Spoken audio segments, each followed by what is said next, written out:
जय मसीह की दोस्तों क्या आप जानते हैं कि इस सृष्टि की रचना किसने और कैसे और कब की और दुनिया का सबसे पहले पाप किसने किया। आज मैं आपको बताने वाली हूँ और यह वीडियो सत्य पर आधारित है और यह सभी जातियाँ और धर्मों को मानने वाले सभी लोगों के लिए है। तो सभी लोग इस वीडियो को पूरा देखें और जरूर देखें। आरंभ में कुछ भी नहीं था, पृथ्वी बेडौल और सुनसान पड़ी हुई थी। ना जंतु और ना ही कोई प्राणी था, ना ही सूरज, ना चांद, ना तारे, ना जल, ना हवा, कुछ भी नहीं था। बस एकमात्र परमेश्वर था और उसने कहा उजियाला हो और उजियाला हो गया। और तब परमेश्वर ने संपूर्ण सृष्टि की रचना की। परमेश्वर ने पृथ्वी और उसमें जो कुछ है उसे रचा है। और परमेश्वर ने तरह तरह के जीव जंतु और पशु और पक्षी बनाए और नाना प्रकार के पेड़ पौधे, झरने, पंछियां, रेंगने वाले जीव जंतु परमेश्वर ने स्वयं बनाए। मुंह से शब्द निकाले और वैसे वैसे होता गया। और परमेश्वर ने स्वर्ग जैसी एक वाटिका बनाई जहां पर कोई दुख और पीड़ा और मृत्यु नहीं थी। और फिर परमेश्वर ने पहले मनुष्य आदम को भूमि की मिट्टी से अपने स्वरूप में रचा और आदम जीवित प्राणी बन गया।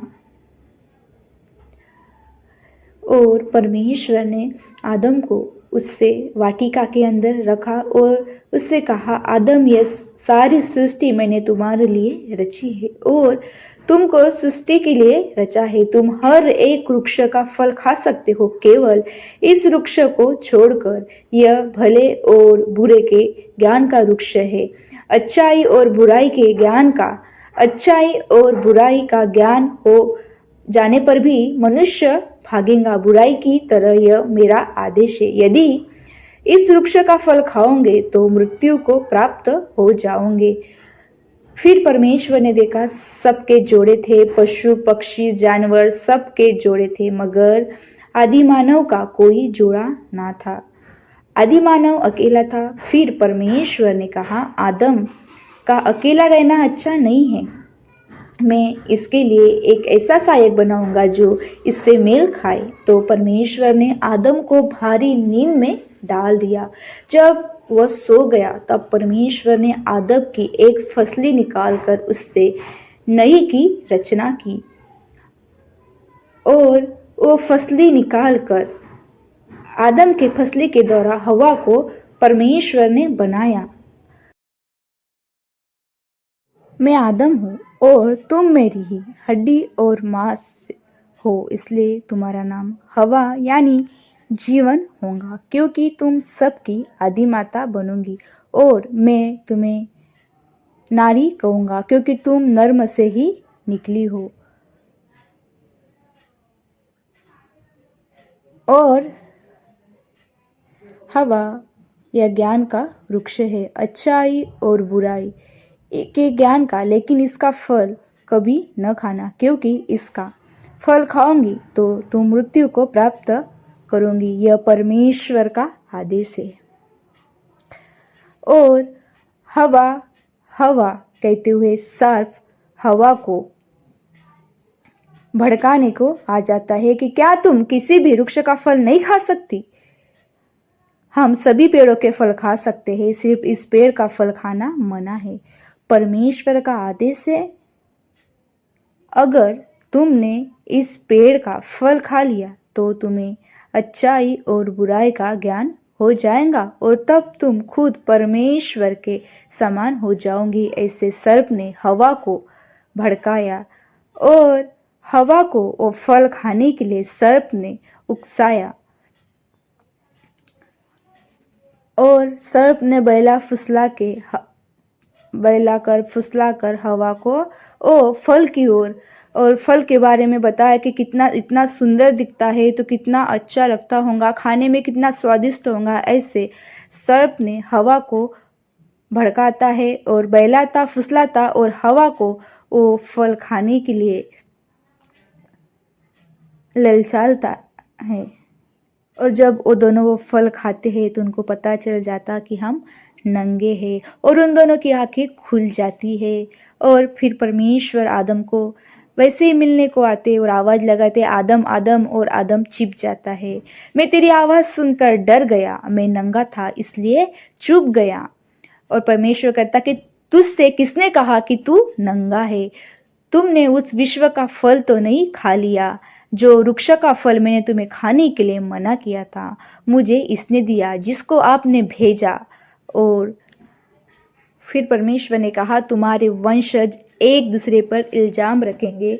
श्राप है मेरा सांप पर कि हमेशा पेट के बल पर चलेगा और धूल चाटेगा। श्राप है मेरा औरत पर कि हमेशा वो पीड़ा उठाएंगी और आज के सारे फैसला पुरुष करेगा और यह उसका मुंह देखेंगी। श्राप है मेरा तुम पर कि हमेशा मेहनत करोगे, माथे का पसीना बहाओगे तो पेट की आग बुझाओगे। अच्छा होता यदि तुम इस वृक्ष का फल ना खाते, तब तुम अमर हो जाते, लेकिन अब तुम अमृत जीव हो जाओगे और जो करोगे मिट्टी से बने हुए और फिर वापस में मिट्टी में मिल जाओगे। जब जब तुमने मेरी आज्ञा तोड़ी है तो तुम इस स्वर्ग में रहने के अधिकारी नहीं हो। वह जो जहाँ कांटे है, पत्थर है और मेहनत है, दुख है, पीड़ा है, मेरा श्राप है, तो मेरी आशीष भी है कि फूलो फलो और पृथ्वी पर फैल जाओ। तब यहोवा परमेश्वर ने उसको अदन की वाटिका में से निकाल दिया कि वह उस भूमि पर खेती करे जिसमें से वह बनाया गया था। इसलिए आदम को उसने निकाल दिया और जीवन के वृक्ष के मार्ग का पहरा देने के लिए अदन की वाटिका के पूर्व की ओर करूबों को और चारों ओर घूमने वाली ज्वालामय तलवार को भी नियुक्त कर दिया।